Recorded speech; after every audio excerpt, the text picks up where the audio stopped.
Welcome, everybody, to the Hockey Think Tank podcast, brought to you by Hockey Think Tank U. Hockey Think Tank University, an online hockey community for all players, parents, and coaches to go to get a little bit of education and a little bit of inspiration regarding the greatest game on the planet. What is Hockey Think Tank U? Well, in Hockey Think Tank U, you get an exclusive Hockey Think Tank resource or video every single day, whether it's Mindset Monday to help you be at your best, Tactics Tuesday to help you better understand the X's and O's of the game for the coaches, Parents Thursday to get unbiased guidance to help you navigate the youth hockey journey for your child.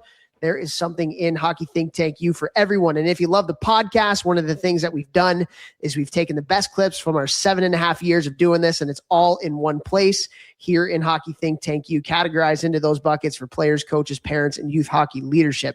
Best part about Hockey Think Tank U is every Friday, I make myself available for a Zoom, and anybody in the community can hop on and ask me anything or just talk some shop. So last week we had a couple parents that were trying to figure out and navigate tryout stuff for their kids. We had a couple coaches that were looking for some guidance on some hockey programming, particularly at the 8U and 10U levels. And man, it's the best part of my week, getting able to not just speak at you guys on this podcast, but speak with you guys through Hockey Think Tank U. So join the over 250 plus people already in and sharing their knowledge and perspective with each other. And we also bring in some of my big time friends from around the hockey world to provide some content on there as well. And we will leave a link for this at the bottom of the show notes if you want to sign up. It is $179 for the year, less than 50 cents a day. But if that's not something you can afford because this crazy hockey world is expensive enough, we live our values here at the Hockey Think Tank, and shoot me a note and we will give this for you for free. We've done that with numerous people already, and we don't want to price anybody out of this thing. So go to hockeythinktank.com to check that out, or go to the bottom of the show notes. And this thing has been so much fun in the couple of years that we've been doing it. So join it in today. Now, our guest for this week, we're keeping it in the family here. My dad's side of the family, which Jeff Lavecchio is a part of, big time hockey family. Mom's side of the family, also a big time hockey family. So we are bringing on my cousin from my other side of the family. His name is Tyler Greenberg, and holy crap, this guy is the most interesting man alive. Just like, the Dos Equis guy, right? The most interesting man in the world. And so Ty grew up in Chicago, right near me, played AAA growing up, before going on to junior hockey, where in 2 years, my man Tyler played for 5 different junior teams. And we get into that and that entire experience on the podcast. A lot of adversity, a lot of resilience building. Ended up playing a little bit at the University of St. Thomas Division III when it was a Division III school, before transferring over to Notre Dame as a regular student, graduating from Notre Dame. And then my man, Navy SEAL, goes to Buds SEAL training out in Southern California, becomes a Navy SEAL. And now what he is doing outside of the military is he has started his own company called DIRT, Do One Right Thing. And so it's a supplement company that is very, very mission driven. So, that's close to our hearts. Before we go over to Ty, though, let's bring on the talent of the podcast, a cousin from the other side of one Jeffrey J. Lavecchio, Vex, GM, BM, GMT, GMA. There's a lot of GMs going on. What's going on today, buddy? Not much, bro. Just fun, exciting, / not hard in a bad way, hard in a good way times right now with my life. I won't lie to you. Got baby who could come any second now at any time of the day. Kylie, my wife, is due September 5th. And we're transitioning from off season to in-season training at all 4 of the locations. I just built out for the AAA Blues their new gym that we're working with at Centene, that I'm going to be training them in TPH out of for the foreseeable future here. And we got the dude. I don't know how it is with you when you're getting working with big organizations and things and all the moving parts of contracts. But like, I was trying to get this contract done for 6 months with the rink. It came down to like 14 days before the first practice of the season. So it usually takes me 16 to 22 weeks to order all of the equipment that I put in gyms for training teams and organizations. I got it to St. Louis in like 9 to 11 days.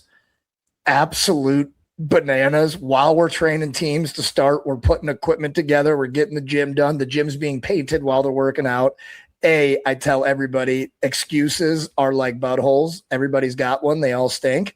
All right. So we find a way. It doesn't matter. I said to the kids, because I actually did this a couple times in my career. I was like, I don't care if we had no equipment in here this week and we had to go outside and lift rocks. We're going to find a way to get you better, no matter the situation. And in a week, 2 weeks, when this place is done, we'll have it done for the next 5-10 years. And it's going to be unbelievable. So we're going to find a way right now to get better, no matter what. And we're going to do what we have to do, because that's just how the world works. So crazy time right now in my life, but also, it's always the crazy times that force you to find a way to level up. That was that way in our hockey career. It's the same way in life after hockey for you and I. And I know for everybody listening, it's the same. Jeffrey Lavecchio taking St. Louis over by storm. I shouldn't say taking, has taken and continues to take over. Just trying to help. I hear you. Yeah, you and me both, man. It's hockey season's right around the corner, guys. It's right around the corner. I'm getting ready to do some traveling here, end of August into September. It's my busy kind of travel month, and yeah, it's wild, man. Just signed Lucy, my 7-year-old, up for house league in at my dad's rink. Yeah, and signed Celia up, my 5-year-old, for learn to skate. And so, man, it's just dude, I'm going to have a kindergartner. Like, I have no more kids in preschool. My kids are now all in public school, all at the same school, which is amazing too. Gives me literally 35 to 40 minutes back into my morning, because I do the mornings. And yeah, man, it's just like a time for reflection. I feel like summer's always kind of that time, but now that my kids are really getting into that age where stuff's happening, like my youngest being in kindergarten, it's crazy. Absolutely crazy. When you look back, does it feel like that time just flew by for all three? Totally. Yeah. 100%. Crazy, man. Fly by isn't even doesn't even do it justice. What's the saying? Is it like the days are long, but the years are fast? Days are long, but the years are, yeah, exactly. Type of thing. Years go by very quickly. God, all you parents listening, just appreciate you guys always listening to us. But it's really cool now. When I started the podcast, I mean, how many kids did you have when we started the podcast? 1, 2, 7 years ago? 1. Yeah. Just 1. Paigey. Yeah. And I haven't had any, and, now I've got an almost 2-year-old and a new baby about to be born. So every year we do this, obviously learn more and more new things, obviously with all the cool guests we have on, but it's just cool that as we continue to do this, I'm finding myself and you're finding yourself in the positions as a parent now, going through all these things in youth sports and youth development that we've been talking about for years. And now we're on kind of the other side of it. So, for me, it's just really cool to continue to do this and now start to be on the other side of it. For sure. And it's interesting. I heard something on a podcast earlier today that I think I'm getting the statistics right, but Warren Buffett, who is, the greatest investor in history, 90% of his wealth was generated after he turned 60 years old. Bro, I think it was 99. Was it the one that I heard? It was literally this morning. I was listening to the podcast, and yeah, he's 90% of his wealth was generated after the age of 60. And so that's just it's one of those things where it's it's never too late to do what you love to do. It's never too late to work to be the person that you want to be. And I think for a lot of reasons, a lot of us live in fear of really truly putting ourselves out there and really truly living our best life, whatever that is, because it's different for everybody, and just really being authentically you and sincerely you. And I think as you get older, you go through these phases in life, and I've been thinking about this a lot and talking with my wife about it, that I'm not the same husband. I'm not the same person at 41 that I was when we got married, because we just had our anniversary when I was 25. What's the saying is you're not married to the same person, 16 years later. We've all changed. We've all adapted. We've all learned. We've all gone through different experiences. And I just one of the things that's really at the forefront for me, and I hope all the, people that are adults that are listening to this, is it's never too late. you know, like it's never too late to be the person that you want to be and be the best version of you. And that's going to take work. It's going to take some serious reflection and some serious action after that reflection. But like, what's stopping you? That's the other thing. It's like, what's stopping you from doing that? And like, look that roadblock in the eye and just, you know, say, no, enough's enough. I'm going to live my life, you know? 100%, man. And also the value of compound interest. Obviously, when we're talking about Warren Buffett, we're talking about financial, economic compound interest, but also, as you and I talk about on this podcast all the time, if you're not where you want to be at today, the only way you're going to get to where you want to be at is by showing up, doing what the person who you want to become would do today, tomorrow, the next day, the week after week, month after month, you know. And we both have the ability to look back at our hockey career and go, okay, well, how did we achieve the things that we were able to achieve in hockey? You know, you at 5'4", me not talented, not as talented, you know, like how did we get to do those things? Work ethic, showing up every day, learning from mistakes. All right. You have Hockey Think Tank, the business. That started with a phone call with you and your buddies. Look at what you've done with that now. I was making $9 an hour as an AHL player, training hockey players one-on-one. Now I've got one of the biggest hockey training companies in the world, you know, with how many people we work with online, in person, all the different things. It's like, well, I'm on year 19 of training hockey players. You know, you started in college. Like you've been doing Hockey Think Tank for eight plus years, whatever it is, guys, whatever you're trying to do, compound interest. And it's never too late to start doing the right things that will wind up taking you to get wherever you want to be. Yep, 100%. And it's all a mindset, man. It's all a mindset. It's not the things that happen to us that are most important. It's the way that we choose to respond to it, which actually is a great segue into my HTTU clip for this week. So again, every week, every day, like once a day, there will be some sort of video content, written word, you know, that comes out like right in your, it's actually an app now, which is awesome. It's like really easy. Like it looks like a Facebook kind of thing. And so you get these every day. And this one, it was really salient based on just the time, because if you're not doing the tryouts like 24 to 48 hours after the season's over in March, a lot of like tier 2 tryouts are going on right now. And this was really good. So you'll remember this, Vex. This is from Matt Ford. So Fordo played at the University of Wisconsin, NHL draft pick. He had like a 12-year NHL career. He won the Calder Cup, which is the AHL's Stanley Cup, with Grand Rapids as a captain there. And now he's here in Chicago, one of the best skills coaches, development coaches around. And he's just unbelievable. And so this was Fordo, and it's really salient around tryout time here. Lean into the adversity when you're younger. Don't let your kids shy away from it. Don't try to take away the adversity from them. Shepherd them through that adversity. Got cut as a squirt, and now I'm coaching squirt hockey. And I saw all my buddies that I played with mites with make the squirt A team in California. I was on a squirt B team. Wasn't the end of the road. We didn't make excuses. It would be very tough to blame the coach when the coach was your dad. But I got to be the guy who probably had the puck more. I got to play and be able to be more dependable. I think when you look at younger kids especially, everybody wants their kid to be on the top team all the way. Right away. I've done the exact opposite. So I just think that that's such a good kind of quote with what we were talking about just right then. And then just at trial time here coming up for a lot of different kids. Here's a guy, NHL draft pick, national championship at the University of Wisconsin, played 12 years pro, like won a Calder Cup as a captain, got cut. His dad cut him in squirts when he was 9 years old, 10 years old. Squirt B in Southern California when Southern California hockey hadn't like popped yet.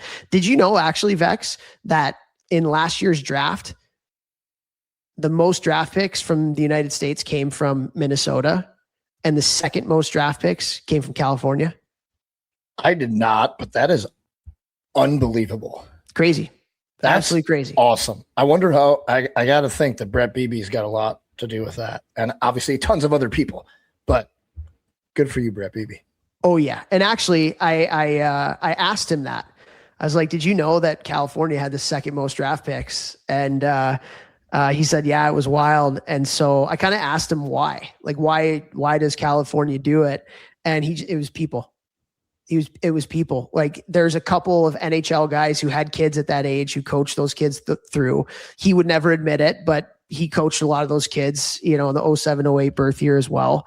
And it was after, this is kind of like the influx after the Kings, won their Stanley Cup, those 2 Stanley Cups in the early 2010s.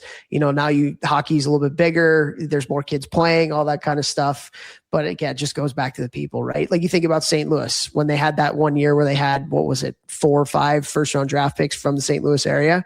What was it? It was a couple NHL guys that had kids at that age and coached them all the way through, similar to kind of LA. And yeah, man, it's all about the people. So to tie this all together here, like, here's Matt Ford from Southern California, went to Shattuck, and then had this career we already talked about, this great professional college career, who got cut at 10 years old and by his dad, but it was probably really smart by his dad, because his dad's like, oh, he's going to be the best player on the B team, and he's going to gain that. We say it all the time. Like, it's much better to be a top player on maybe not the best team to learn how to be the guy or be the girl, and that confidence and swagger that kind of comes with that.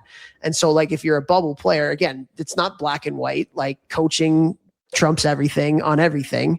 But like, just because something like that, getting cut, happens to you, take a positive from it. Understand you got to work harder to get better. And then if you have the right mindset and attitude, if you're that bubble player, you 100% will be on the team the next year. Right? So great 100%. Clip from Fordo. Thoughts? Absolutely. Absolutely awesome. My dad cut me too. Like it's it doesn't matter, guys. I tell all my guys every single day, if you're below like 20 years old, what matters is A, you enjoy going to the rink every day, and B, you get better today. And then you just repeat that process every single day. That is all that matters. That's it. That's all you need to focus on. Am I enjoying it? Find a way to make it fun. Get better every single day. Does not matter. Nothing else actually matters. Yeah, 100%, dude. Okay, so with that, have a couple people to thank before we get over to this conversation with Ty.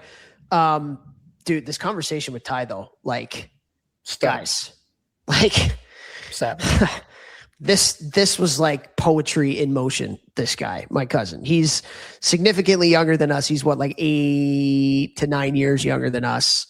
Are you going to the mall later is what I was asking. The life that he's lived, and the perspective with which he has gained is incredible. Like, you talk about a guy who, probably not the most talented guy in the world, but still kind of willed his way to play AAA, still willed his way, to play junior hockey, got a sniff at Division III. And then he obviously loves a challenge, like Navy SEAL, going through that training, talk a little bit about that, which, if anybody knows about the military, it's the hardest training there is in the military.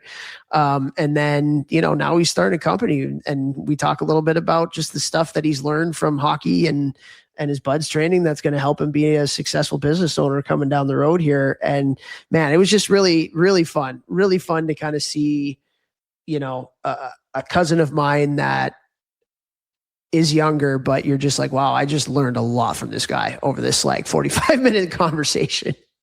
Especially vocabulary. This guy's vocabulary, I mean, yeah, he makes smart people look dumb. Like, it's awesome. It's a great conversation, a fun conversation. And I also like that the guy just never gives up. Yeah. Didn't give up in juniors, tried to walk on to Notre Dame, one of the biggest college schools in college hockey, didn't make it, but he tried. I respect the hell out of that. Absolutely love going after what you want. Yeah.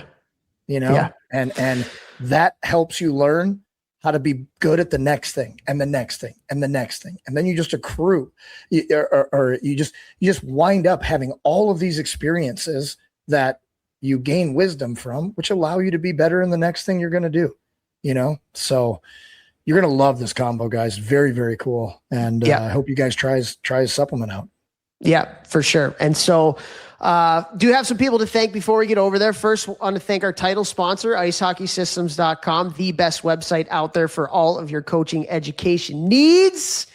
They got thousands of drills, whiteboard explanations on systems and structure from really high-level hockey people, ability to go in and draw your drills up and save them to a library, whether that's for you, your team, or your entire organization. We have paired up with them to do an associations platform where you can get this for every single coach in your organization. But not only is icehockeysystems.com for coaches now, it is also for families. They have family accounts where you get great parent education for parents that are looking to support their child a little bit better, and for the kids, unbelievable development stuff that can help you be a better player. So go to icehockeysystems.com today and check that out. Jeffrey? Massive thank you to Train Heroic. Guys, you guys have heard me say this for years. Train Heroic is the amazing platform that has allowed me to work with over 34,000 people online. All right. I'm starting with, I think it's 15 new teams tonight for in season. Okay. Of all ages, a 9U team all the way through college hockey teams. All right. I can help you, whether you're an individual player or a whole team or an organization. And the whole goal is quality training, mentorship from me through guaranteed Zoom calls throughout the season for the whole team, org, parents, whatever you guys need. I'm here to help you at a hilariously low price. Hockey is stupid expensive, and this is a way for me to deliver quality training and mentorship at a very, very low cost per player per month. So anybody who's out there who's looking for that, please reach out. Train Heroic has made this all possible for me. So thank you so much, Train Heroic. Boom. Also want to thank Helios Hockey, one of the best hockey development tools on the market.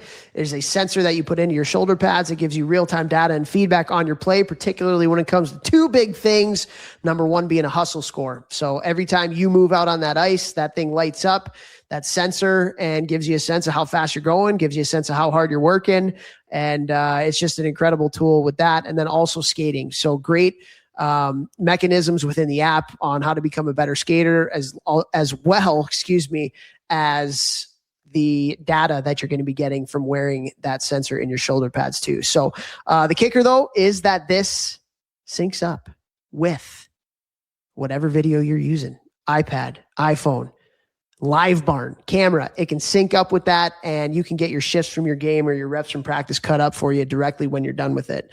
So it's just an unbelievable value add, guys. So go to helioshockey.com and use the coupon code ThinkTank, one word, and you will get 20% off your Pro Annual or Pro 24-month subscription. And lastly, want to thank all you amazing listeners. We absolutely, absolutely love you guys. And the one thing that you could do for us, if you think we're doing a solid for the hockey world, if you feel like we're bringing some positivity into it, is just interacting with our podcast on your podcast app, whether that's iTunes, Apple Podcasts, Spotify, Google Play. We are everywhere.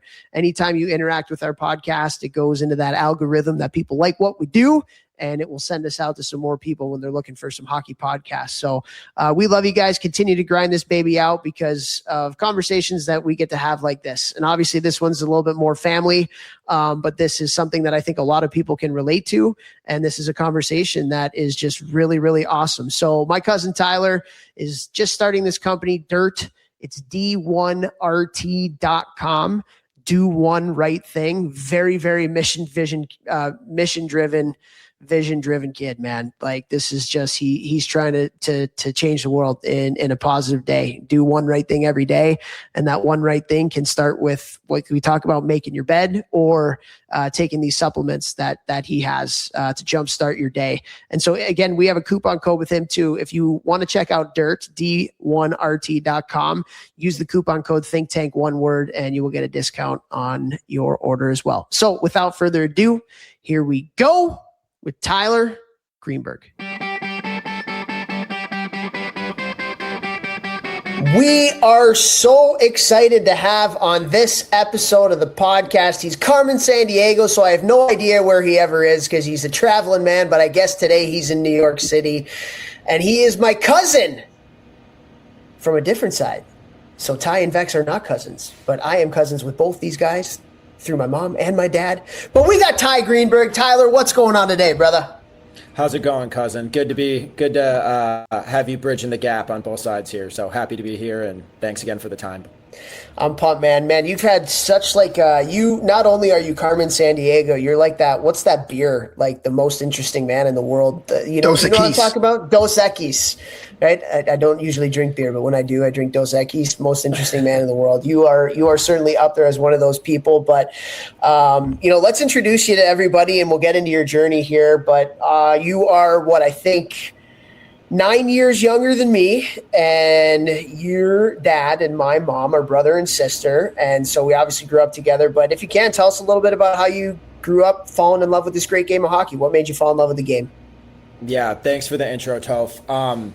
As you know, like hockey was a bit of our family business along with the family business. So Dad played professionally with the Sioux Greyhounds and had a stint with Hampton Roads down in Virginia Beach. And subsequently, like his life through hockey kind of permeated throughout the generations for both of us. So, with Grandpa Ira and everything that he built for Chicago hockey, it was kind of just always in our blood. That was kind of the sport of dynasty and choice. So, just looking back, this is a pretty nostalgic podcast for me after serving in the military and kind of not moving away from sport, but just they're two very different cultures, which I'd be really excited to share a bit more about that I didn't fully realize. But then there's a lot of really interesting commonalities too. So yeah, I mean, hockey is kind of like the scaffolding of both of our lives and still for you very much so. So it's I'm just really excited to talk more about it.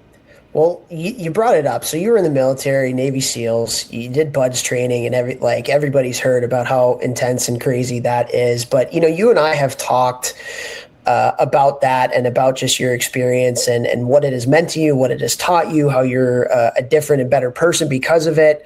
Let's just jump right in there because you just, and then we can get into some of the hockey stuff. But I say this a lot, and even when I do a lot of my team building stuff, I read a lot of military literature because when it comes to being a team, if you want to win a championship, everybody has to have each other's backs, and there's got to be a common purpose and there's got to be a common goal. And literally nobody does that better than the military when it comes to that togetherness.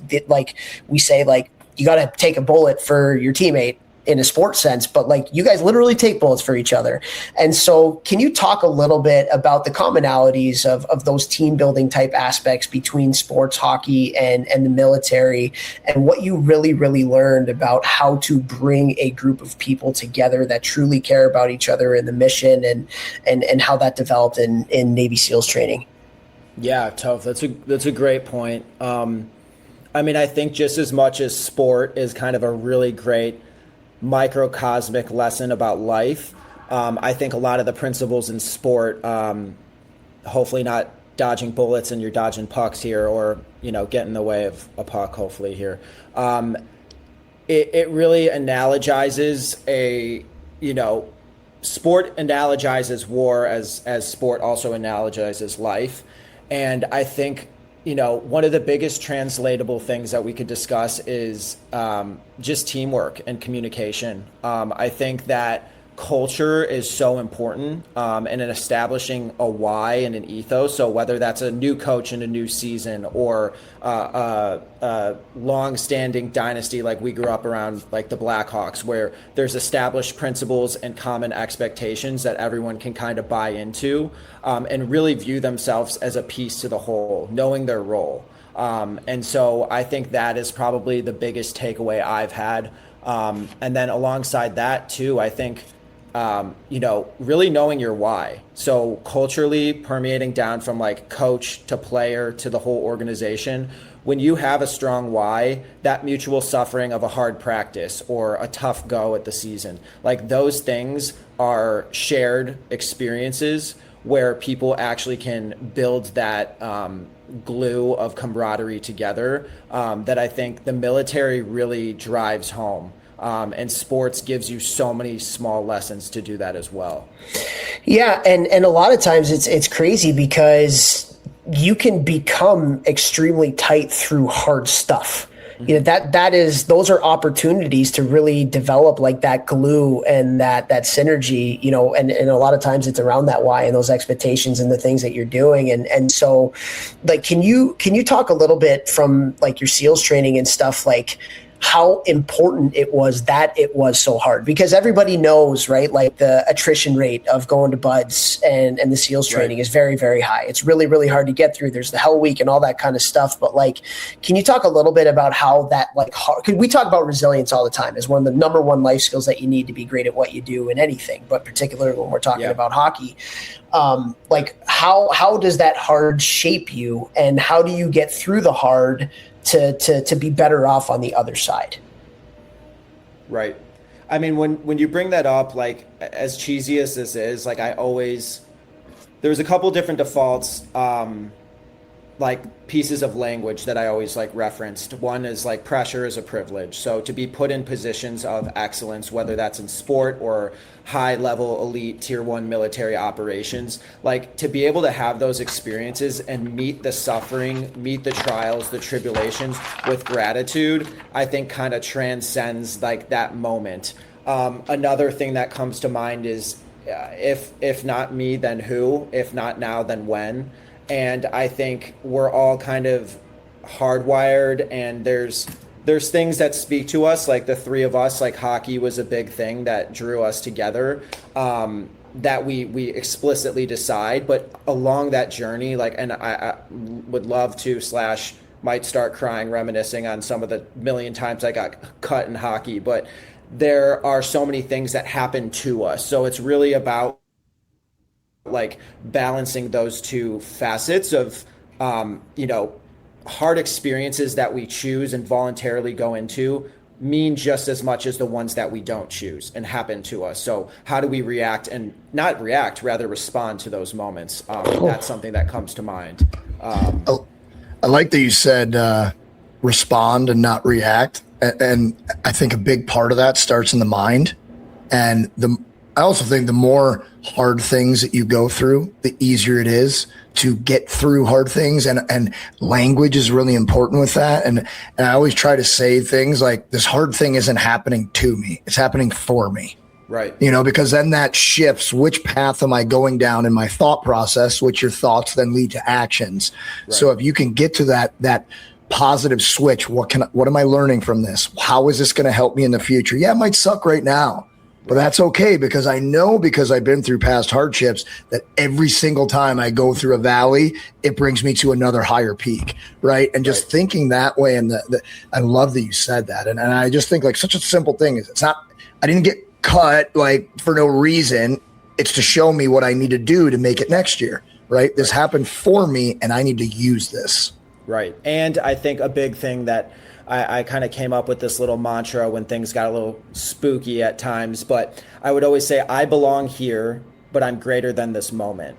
And I think that duality is kind of epic, because it really draws you into the present moment, your gratitude, you're content, you're whole in where you are, but you're also in an understanding like, this is a hard shift. This is a hard season. I just things are not going my way, or they are.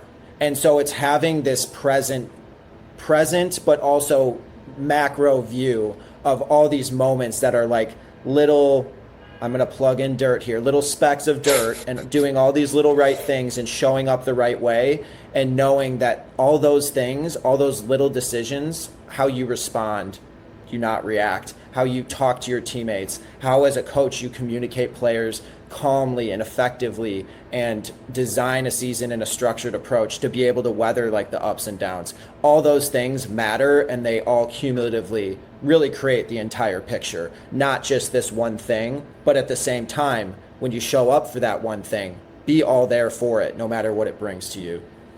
Damn, dude. Jeez, how old are you? Yeah. some wisdom wise beyond his years. Yeah. Hey, Ty, another thing when it comes to hard stuff, but also just like, you know, being able to be a high achiever in anything that you do. Vex and I talk a lot about probably the most important thing you can do is surround yourself with good people. And I know from conversations that we've had and talking with other people in the military, I mean, we know this from a sports perspective and a hockey perspective to the nth degree, but you can't do it alone. And that is something that is really ingrained in you guys in your training, is that you can't do it alone, whether it's with a swim buddy. And I know that there's times where I'm sure, especially during the hardest of training sessions, after, an hour of sleep or whatever it is that's going on in Bud's training, like there are times where probably every single person wants to quit. And the reason why they don't is they don't want to let the person down to the left or the right. And so can you talk a little bit about just how that camaraderie gets built through the tough times, and how you become better because it is a thing that you do together with people that you care about, and those bonds that you build from going through the hard stuff? Just talk a little bit about how important it is to surround yourself with good people, and in your experience, both hockey wise and especially in the military. Yeah. And I think like a cool example is what you and Vex, Toph, you guys have built together. I mean, there's a shared like blood in this, but also like there's a cultural fit of something you guys are both passionate about. And I think that the level of awareness that you can have for who you surround yourself with and how they're an extension and embodiment of qualities and attributes you either want to emulate or learn from or build together. It's literally the most important thing, whether you're starting a business, you're joining a junior hockey team for the first time after you got traded in a new country. Like all of these are small examples of moments where you just really have an opportunity to dial in and reflect. Yeah, I think that would be my biggest thing, is like at the end of the day, the people are like the best part, at least for me with anything. Like all the training, all of those things, they're wonderful, and they were great lessons to be had and trials to be overcome. But at the end of the day, like even what I missed the most about hockey, which drew me to wanting to do the SEALs, was I missed that locker room. I missed the guys. I missed the team. I missed that component that I was feeling a bit void of working in politics in DC. So I think that at the end of the day, the people are the most epic part wherever you are. So try your best to surround yourself with good ones and put yourself in environments and ecosystems that align with what you stand for and what you want to emulate in your actions too.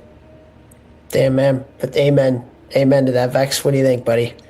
I mean, I was just talking to one of my longtime pro clients has decided to retire early, still getting great contracts, but he decided to retire early to start working for me. And he actually decided this 2 days ago. Wow. And I said, look, man, like no matter what, it's hard when you leave the game you played your whole life, but I will tell you right now, and this guy is so intelligent. He has 3 degrees, like they're in degrees I can't even spell.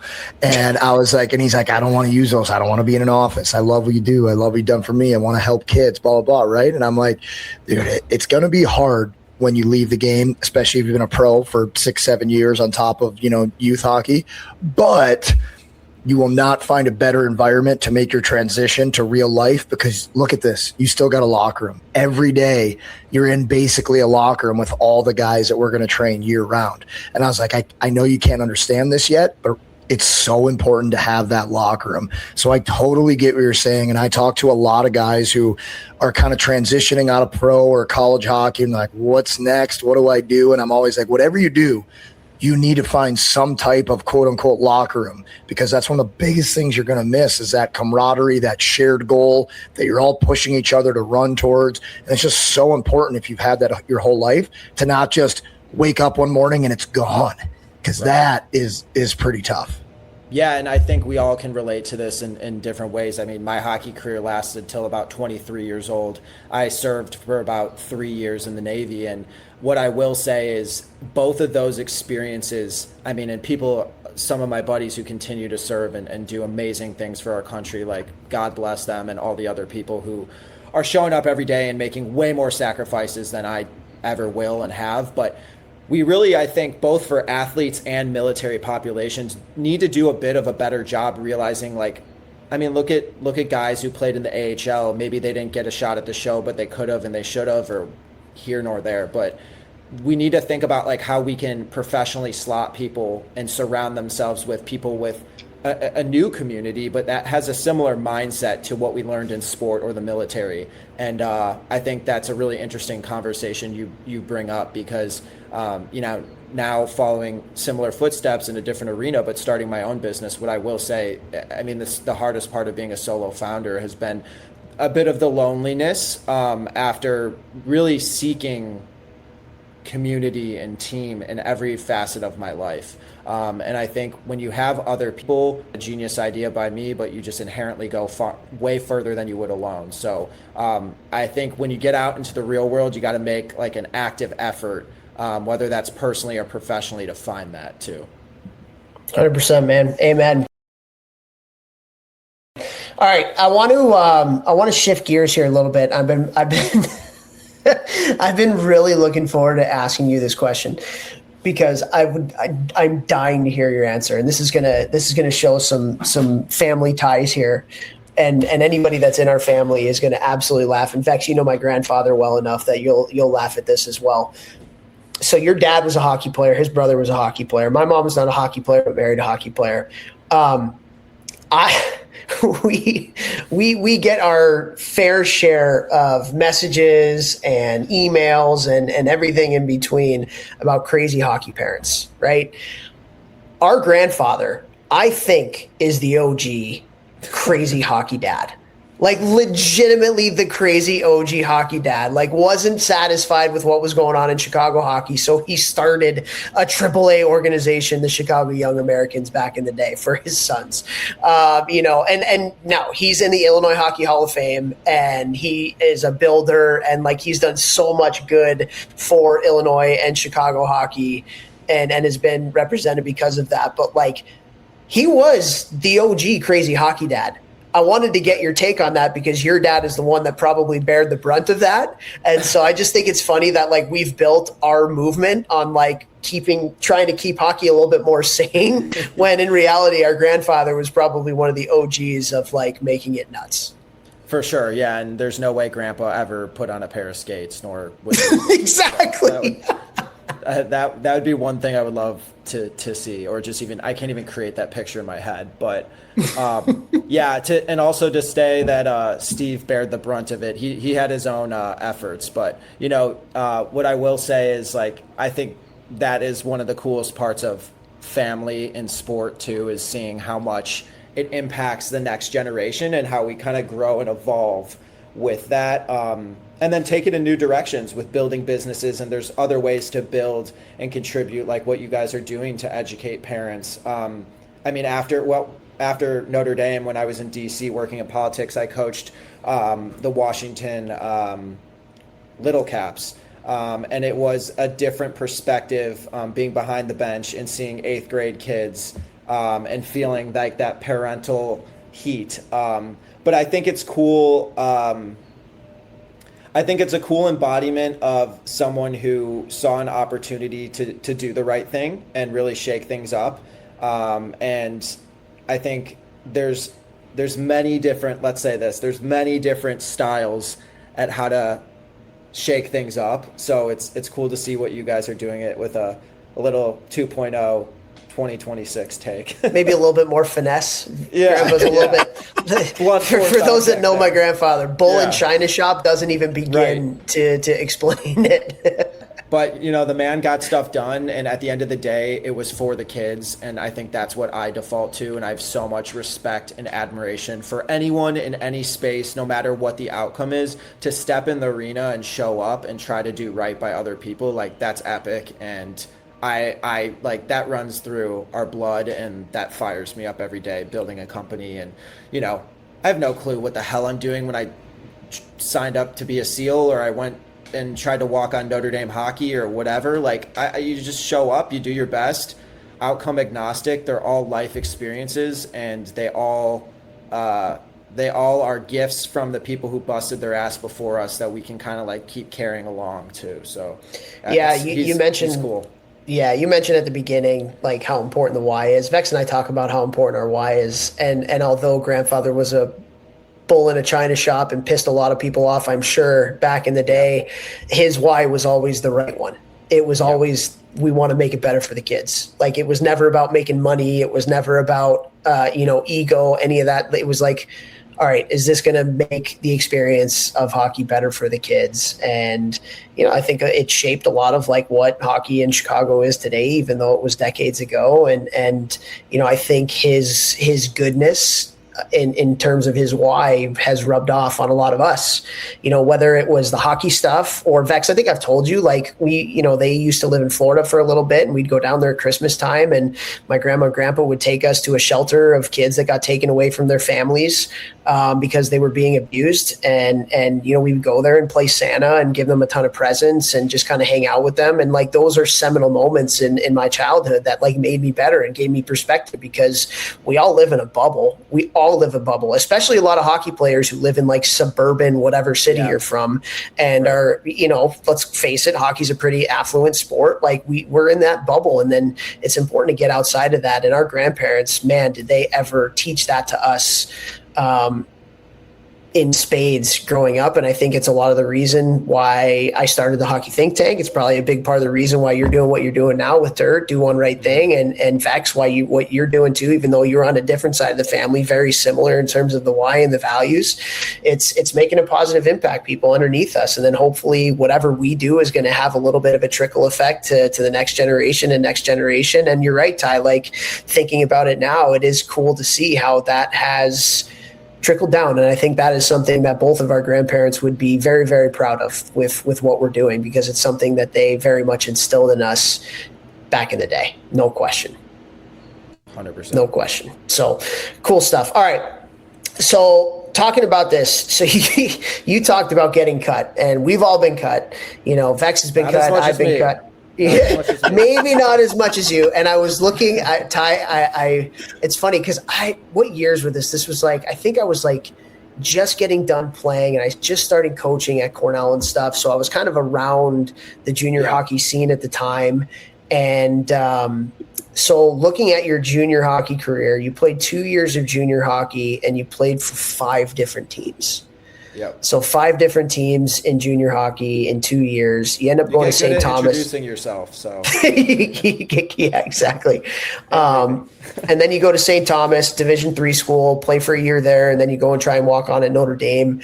But like, I want to know, this past week before you, we had a kid on that was probably going to be a Division I player. Then all the rule changes happened, and so he's going to end up going to play Division III now. You're somebody that had an experience like a lot of kids have in junior hockey. It's a business now, and there's trades and there's releases, and it's so unpredictable.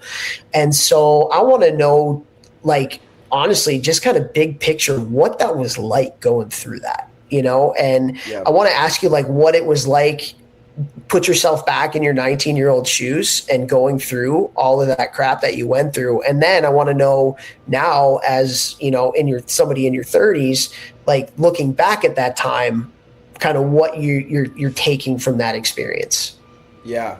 I think, I always refer to this because he's my guy, but Malcolm Gladwell, the late hockey birth year, I default to that heavily as someone who kind of grew late and really came into who they are a little bit later in life. Like, I think I was a bit behind the power curve. I switched going into my midget major season. I switched from forward to D, and that was kind of like this big breakthrough for me. I was always like a really good skater, and I would even contend, like, trained with Eric Cruikshank, Dave Cruikshank, and Bonnie Blair, and did a lot of speed skating stuff. They actually, this is not an egoic comment, but actually my evil secret plan was, if I didn't get into Notre Dame when Coach Jackson gave me the opportunity to walk on, Bonnie and Dave were trying to recruit me to train for the Olympics in speed skating. So I went out and did a bunch of trials, and my whole plan was, if I didn't get into Notre Dame, I was going to go from St. Thomas to that. But I think my skating ability, that aspect of the game, really like started to blossom as I switched into like this very mobile defenseman who could jump up into the play. And I kind of found my footing like a bit late. And I think for me, it never really stuck. And I was kind of always trying to be everything to everyone and just whatever somebody needed, versus really owning like who I was as a player, and whether that's being the best PK guy in the world or, the best shutdown defenseman. I was always never fully, it never really clicked with like what was in alignment with my skill sets and what was the need. So, at the time it was it was really disappointing and hard. And I think a lot of my friends who saw me go away in the summers and do extra training, and my dad used to get me up at 5 a.m. at Glacier. He's the only guy who, to include the SEALs, has ever made me throw up from a workout. And Uncle Bobby was there as I threw up Chipotle and made me scrape it up before going to Stevenson. But I always did like the extra stuff, and I really, that want was always there, but it didn't feel like it really clicked till later. And I think it was very frustrating, and it's hard to get across. I had a lot of friends who are walk-on football players at Notre Dame, and I think the interesting thing about hockey is there's a bit of subjectivity around why you take one guy over another versus what's your 40 time or how high is your vertical, or there's just different measurement tools. And I think looking back, it was hard. But now as your question, fast forwarding, like, dude, like those experiences, like how the hell do you think I was one of 14 kids who graduated Bud's class 354? I had a chip on my shoulder, and I was like, no one's cutting me from this team. And that's the level of want I always had. I just wasn't able to express it. So I look back and, walked on with Notre Dame for a bit, ended up getting cut my senior year. My last ever hockey play was an inter-squad scrimmage where I ended up getting cut, crying, carrying my bag through a Buffalo State, one of the football game tailgates. And that was the end of hockey for me. And it's kind of tragic in ways, but I also think it's pretty epic because all of those experiences and moments taught me so much about these attributes of who I am, what I stand for, the values I bring to any locker room, whether it's the culture of how I'm building dirt or, the SEALs, or just a professional workplace. All of those things, hockey was I feel like I've graduated in a way from, it would be really cool now with some of the mental gymnastics I can do. I was like, that would be epic to have this brain and that body. But yeah, it's just, what a ride. Like it's uniquely your own life. And just what an experience. Also, I will say, like, Roll Toms, like, pretty epic spidey sense. I knew, like, when I was looking at D3 schools that I thought could be like a pretty rad place to play and had a lot of guys who had D1 caliber, I always felt like that with St. Thomas, and look where they are now. It's really cool to see where that program is. I'm still very close with a lot of my teammates, but the dream was always Notre Dame. So, at the end of the day, go big or go home. We don't make it out of this thing unscathed. We all have our own adventures.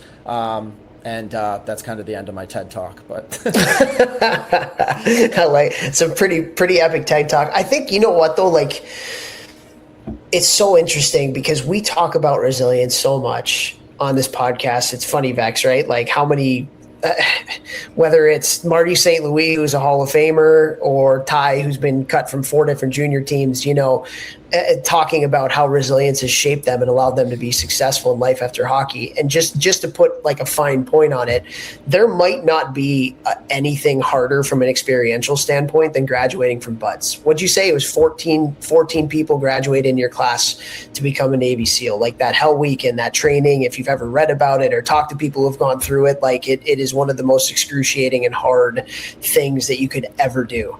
We have somebody who just did it, who just talked about how getting cut in junior hockey was a big part of the reason why they made it through Buds training. If that's not a complete endorsement of how important life skills is in what we're doing here in youth hockey, I don't know what else could be. It just, man, like it's everything. It's absolutely everything. And again, Toph, to that exact point too, like I love hockey so much. It's a game.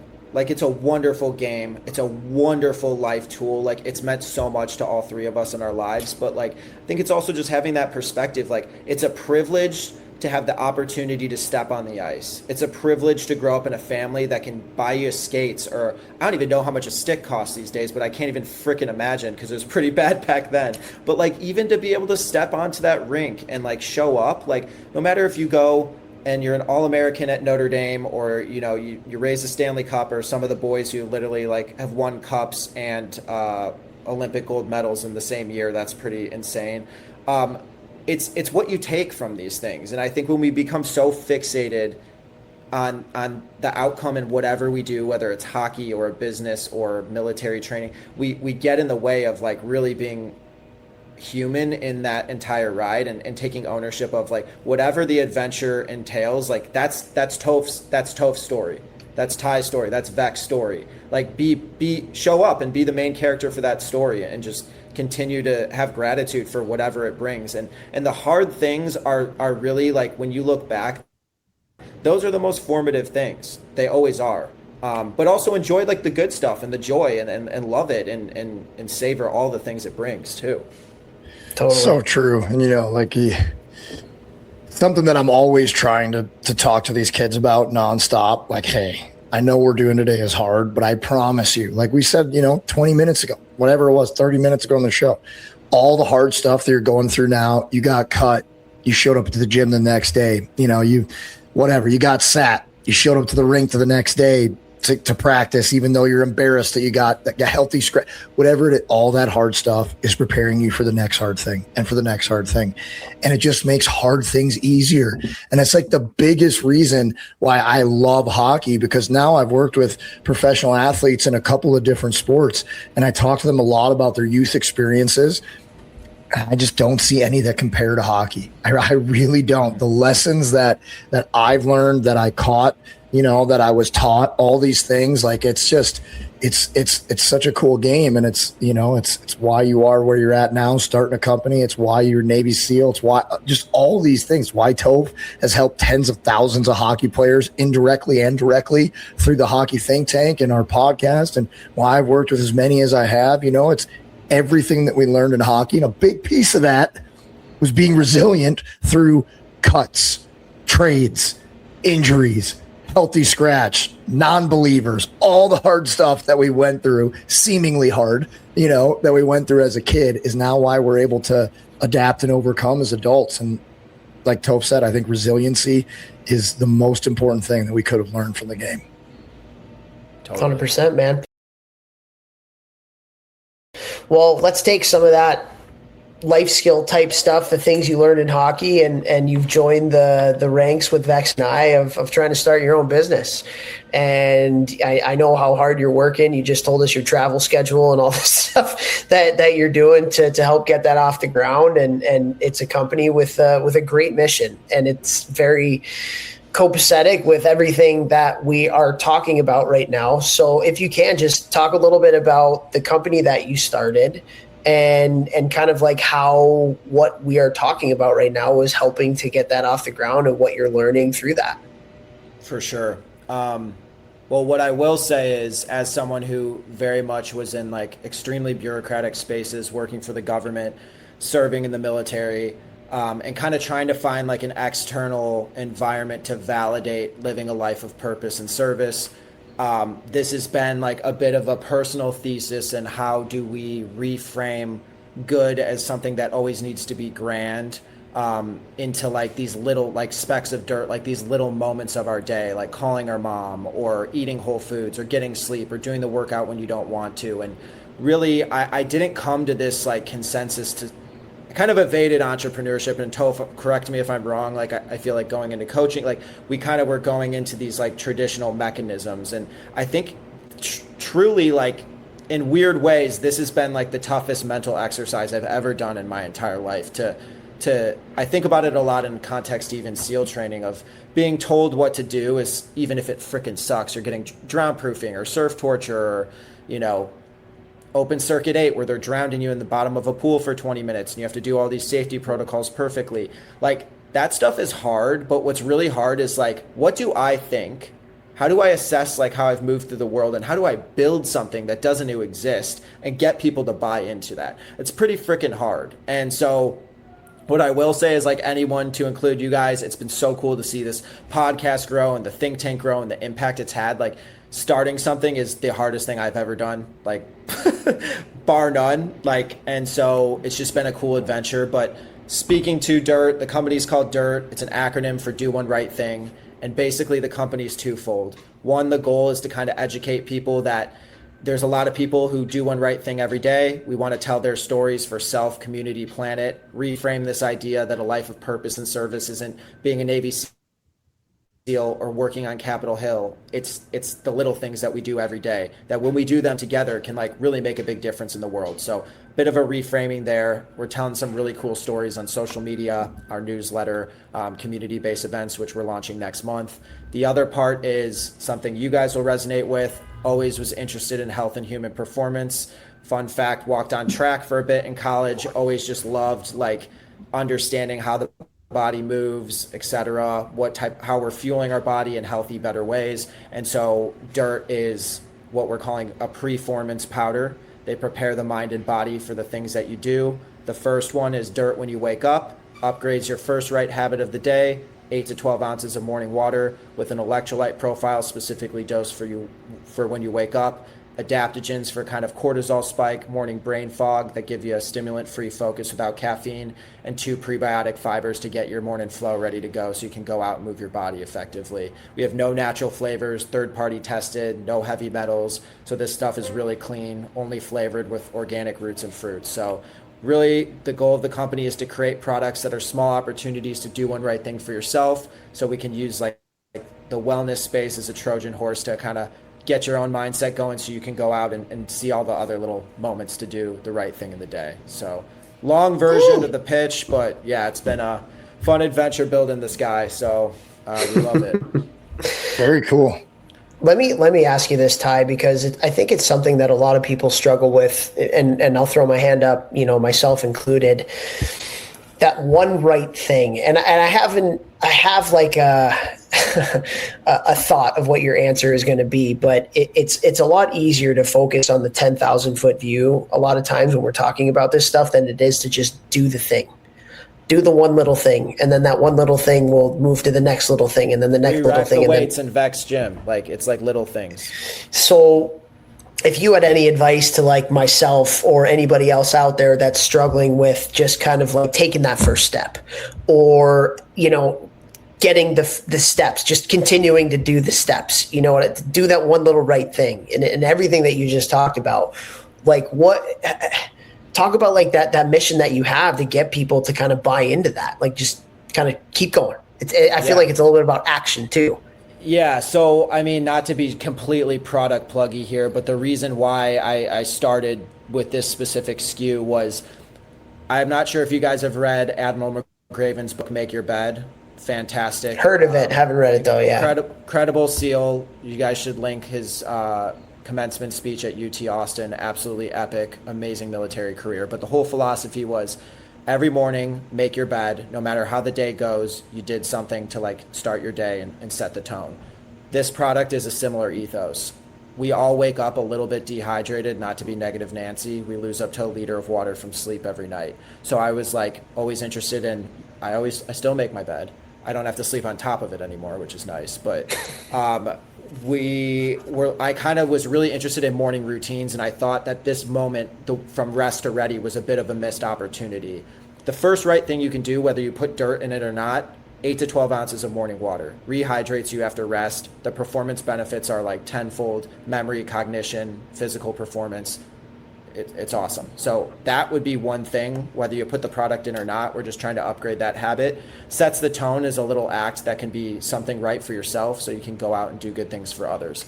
The other thing I would say is like just flipping the question back is like something I've personally felt is like I've always been a bit of a curious George. I love to travel. I backpacked for about a year after I got out of the military through Southeast Asia, South America, a little bit of Europe. And I think I always kind of had a frustration, like, what is my thing? Like, I couldn't figure it out professionally. And so my thing is there's sick people who are very deep within some expertise. And my goal is to like tell those stories and find those stories, whether it's this woman who we just interacted with who started a 75-year-old plus soccer organization down in San Diego that's all about female empowerment and aging in sport. These interesting people, I'm like, how the hell did you get so into this one thing? So I would say the call to action would be like, I mean, it's easy for me to look at what you guys do and say you're giving families and hockey players the ability and the tools to have a community and conversation of how to do things better. But otherwise, like, I think every single day we wake up, there's an opportunity that could be re-racking the weights at Vex's gym, or shit, I really don't want to go to practice today and I don't feel great and I want to show and my mom's going to make me go and I'm going to go with a bad attitude, but I'm going to choose not to do that. And maybe there's an opportunity to help out your buddy who is having a tough day, and that makes a big difference in their life. So there's all these little moments, and I think the point of it is, like, I love to be super ambiguous with it, because, like, rightism of this is right, this is wrong, like, it really depends on, like, how you move through the world, and every day is a bit of an adventure to find that, and I think that's the exciting part. True that, man. Vex, what do you got? Love it, bro. I mean, it's very similar to how I honestly believe that I signed 2 NHL deals. Was like, I just gave more to whatever was in front of me, you know, and it didn't matter the headspace I was in. It was like, I would always just try to be like you just, the example you gave. I had a bad day at school. My girlfriend broke up with me. Obviously that never happened. I was the break-upper. They were the break-uppee, but, you know, whatever. No, I think, you know, just like something bad happens. Okay, well, don't let that bleed into the next thing you're doing, right? Be where your feet are. Give more to wherever you're at. It's very similar to what you're saying here, and that's why you're at where you're at. That's why you've been able to accomplish the things you've been able to accomplish. It's the same with Toph. You know, I try to look at anybody who's done anything and they become successful from it, and they also love what they're doing at the same time too, because there are successful people who hate what they're doing, and I don't want to be one of those people ever. You know, like I want to love what I do what I love, be able to make a living off it, and help other people all at the same time. And I've found that, you know, the more right things I do, you know, whatever situation I'm in, do one more right thing right now, give more, whatever it is, type of life will always lead you to the next best thing. And if you live that way, it's just things start to happen for you, not to you anymore. And it's real. The product sounds awesome. I absolutely love roots and fruits. Love that saying instead of artificial flavors and natural, things like even that. Natural flavors. There's like scapegoats of, you know, right. So many little tricky words and things. And even developing this product, we've looked into, like, why do we use bamboo shoot extract versus silica? Well, silica is an anti-clumping agent for the powder, but you're basically eating microplastic. So it's been fun just like getting in the dirt, pun intended, the nitty gritty. But yeah, I just really resonate with what you're saying. And I think, what an adventure and an opportunity to try and get out there. And life's messy, it's dirty, it's difficult, but it's like these little things matter, and they have like a force multiplier effect for good. So 100%. My last question would be for you though. How much dirt does Toph here need to drink to get back to his college jacked bod? 6 I had cups some a day? dirt. I was out in California and I saw Ty a couple weeks ago. I had some dirt. It was really good stuff. He did have some dirt. We're gonna get. I saw an ab poking through that t-shirt last week. Oh yeah. Shameless salesman here. We're gonna get a good plug in here for a nice fat discount for the hockey. Absolutely. Nice fat discount, no pun intended. No. Well, Ty, where can people? Right things, so. Where can people find, you know, your website, your Instagram, you know, your product, all that kind of stuff? Yeah, so right now we're mostly selling direct to consumer online. It's just www.dirt.com, D1RT, super simple. All our social handles are just at Do One Right Thing. Not sure if that's like all backwards because it's a camera, but just Do One Right Thing. Really exciting stuff, though. We're potentially getting in with some professional sports teams to include conversations with some NHL teams and NFL teams, some colleges. We're also launching a really awesome college ambassador program next month. So if you are not a dirtbag, pun intended, and you want to move some sticks on your campus, get involved, we're going to kind of do a bit of a Tri-Wizard tournament with everyone, and whoever moves the most sticks and engages most with their college campus will do a sanctioned Do One Right Thing community-based event that's kind of geared towards a cause, a club, a community that you really care about, and we want to support that. So Toph, I also want to give like a big shout out for everything you've done at Cornell. back at the rink and like that. It's just been really cool to see. I think when you talk about Grandpa, and I want to tie it back to this and the aspect of service, like there's so many ways we can serve, and I don't think it always needs to be so formal. I think we all have causes that are dear to our heart because of things that happen to people we love or ourselves in our lives, or just interests we had as a kid. So it's cool to see you give back to the Big Red and like that community as well. It's powerful. You too, my man. Well, we learned from the same people, right? And Vex, you and me both from the same people. I think all three of us would say that we won the family lotteries, and it's a big part of the reason why we are the way that we are. And so, yeah, check that out. Dirt D1RT, correct? Not DIRT, D1RT. Check that out on Instagram and the website. And it's obviously a good product, but also you guys just heard kind of the mission behind it too. So I did hear like someone was telling me the other day, like they're a hockey player, and I think if you take Dirt, it like drastically increases your chances of going to the show. For all the parents out there. For all the parents, if your kid takes Dirt, and the parents, it helps you get to practice. You'll feel really good every day. You're going to be more jacked than your kid who's playing D1. Like it's going to be awesome. It makes you like $1 billion on day one. I don't know. This stuff's great. Something like that. Are we going to have to put an asterisk on here, or else we'll get sued if like people like don't actually make the show or what? That's a bigger claim. Also, a big other connection, like familial here. My Billet brothers, Claxons, played with Vex at Western Michigan, and they're like, oh my God, that's right. So yeah. I've hit a couple wedding dance floors with Vex as like a young, gawky, insecure person, and he gave me a lot of confidence. Clacker was my roommate in college too, sophomore and junior year. We both signed the same year. Absolutely love that guy, and I know he loves your family. Yeah, cool. Like pound for pound, toughest player ever to put the skates on. I will forever say that he is the toughest pound for pound player I've ever played with, seen, not even close. He had like 100 fights his first 2 years pro. And at he says he's 6 feet. He says he's 6 feet. Clacker, I hope you listen to this. He's probably 5'9". No, I'm kidding. He's probably 5'10" and a half. He's 5'11". We'll give him. Clacker, I know you're laughing.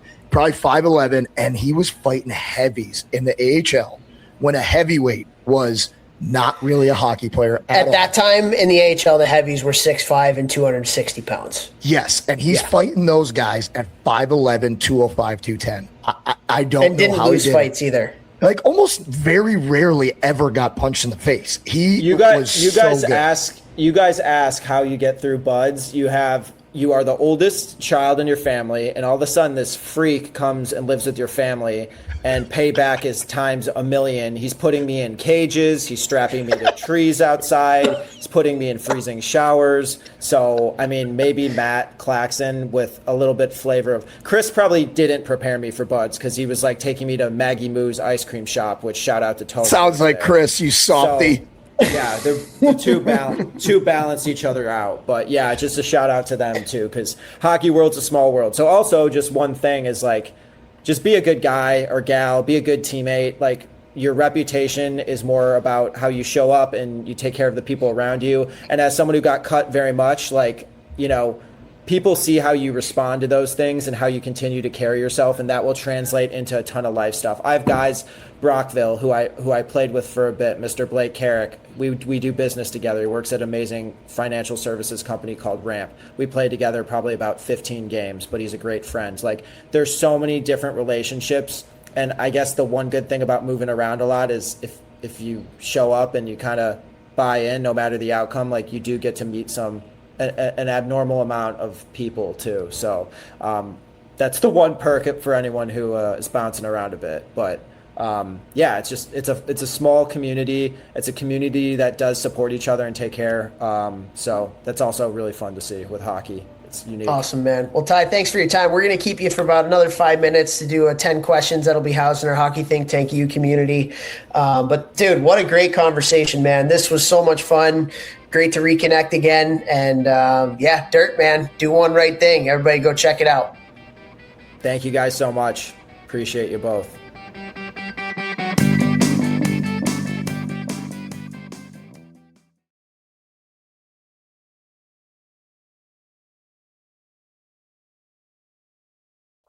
It all comes down to this: a best-of-7 battle, and DraftKings has you covered every step of the way. The DraftKings Sportsbook app is now available in all 50 states and includes all markets. Sweat every shift of the series, all in one place with one app. New DraftKings customers sign up with code THPN, spend $5 to get $200 in rewards within 21 days. That's code THPN. In partnership with DraftKings, the crown is yours. Bet with DK Sportsbook. Gambling problem? Call 1-800-GAMBLER. 1-800-MY-RESET. New York, call 877-8-HOPE-NY or text HOPE-NY. Connecticut, call 888-789-7777 or visit ccpg.org. On behalf of Boot Hill Casino in Kansas, bet text pass-through may apply in Illinois. 21 and over. Void in Ontario. Event contract trading with DraftKings predictions involves risk of loss. Sportsbook bonus bets expire in 7 days. $50 in predictions dollars issued weekly for 3 weeks, expire in 1 year. Redeem one non-withdrawable reward. Availability varies. Predictions offer void in New York. Ends June 28. Terms at dkng.co/audio.